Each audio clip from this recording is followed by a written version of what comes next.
চিংড়ি মাছ দিয়ে যে কোনো কচু রান্না করলে তো খেতে অসাধারণ হয়। তবে আমি আজকে রান্না করেছি বাঁশফুল কচু দিয়ে চিংড়ি মাছ। খেতে দারুণ স্বাদের হয়েছিল। আমি আমার মতো করে রান্না করেছি, আশা করি সবার কাছে অনেক ভালো লাগবে। হ্যালো ব্রিয়ন, আসসালামু আলাইকুম। সবাই কেমন আছেন? আলহামদুলিল্লাহ, আমরাও ভালো আছি।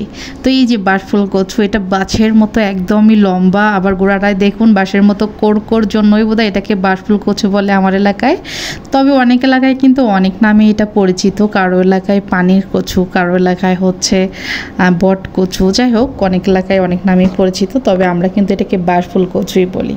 তো যাই হোক, কচুটা একদমই তরতাজা ছিল, কোনো রকম শুকনো ছিল না, একদমই দেখতেই পাচ্ছেন। তো আমি এটা সুন্দর করে একদমই কিউব করে কেটে নেব। কেটে এদিকে ভাপাইতে দিয়েছি, আর এদিকে চিংড়ি মাছের তো অনেক দাম, গরুর মাংসের চেয়েও দাম বেশি। তো যাই হোক, আমি চিংড়ি মাছ দিয়ে রান্না করব। যদিও এই কচুটা কিন্তু অনেক মাছ দিয়ে রান্না করে খাওয়া যায়, তো ভাবলাম আজকে চিংড়ি মাছ দিয়ে রান্না করব।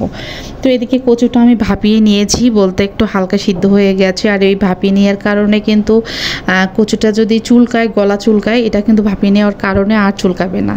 তো এদিকে এই যে প্যান দিয়েছি, বড় প্যানে রান্না করব। তো এখানে আমি হচ্ছে পেঁয়াজটা হালকা ব্রাউন করে ভেজে নিয়ে তার মধ্যে লবণ, হলুদ, মরিচ গুঁড়ো দিয়েছি পরিমাণ অনুযায়ী। তারপরে আদা, রসুন, জিরা বাটাও দিয়েছি পরিমাণ অনুযায়ী। এমনিতে কোনো গোটা মশলা দেইনি, যেহেতু এটা মাছ দিয়ে রান্না হচ্ছে। মাছ দিয়ে রান্নাগুলোতে আমরা তেজপাতা, গোটা মশলা এগুলো কিন্তু দেই না। তো যাই হোক, এবার আমি এটা মাছটা এই চিংড়িটা ভালোভাবে কষিয়ে নিচ্ছি। আর এটাতে কিন্তু অনেকটা পরিমাণ তেল দিয়েছি।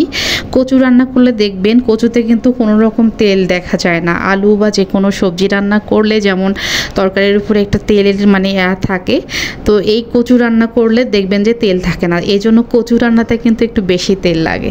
তো যাই হোক, আমি সুন্দরভাবে মশলাটা কষিয়ে নিয়ে মাছগুলো সহ তারপরে এই যে ভাপিয়ে রাখা কচুটা ভালোভাবে ধুয়ে নিয়ে এটার মাঝে দিয়ে ভালোভাবে নাড়াচাড়া করতেছিলাম। তো এটা কিন্তু ভালোভাবে কষিয়ে নিতে হবে, কারণ এটা না কষাইলে মোটেও ভালো লাগবে না। তো আমি ভালোভাবে কষিয়ে নেওয়ার পরে এখানে হচ্ছে একটু ঝোল দিয়ে দিলাম। তো ঝোলটা হচ্ছে বেশি পরিমাণে দিয়েছি, কারণ হচ্ছে কচুগুলো তো আর ওইভাবে সিদ্ধ করে নেয়নি, এগুলো কিন্তু হচ্ছে সিদ্ধ হবে। আর কচু রান্নাতে কিন্তু জাল বেশি লাগে, শুধু এই কচুটা দিয়েই না, যে কোনো কচু, আলু এই রান্নাগুলোতে একটু জাল বেশি লাগে, বলতে বেশি সময় ধরে রান্না করলে এগুলোর খেতে ভালো স্বাদ হয়। তো যে দেখুন, এক পর্যায়ে কিন্তু আমার হচ্ছে ঝোলগুলো অনেকটাই কমিয়ে গেছে। আমি এটা ভালোভাবে কষিয়ে নিচ্ছি। আর আমার ছেলে বলতেছিল, আম্মু আমি তো ভাবতেছিলাম চিংড়িগুলো একদমই গলে যাবে, তো চিংড়ি তো অনেক সুন্দর দেখা যাচ্ছে।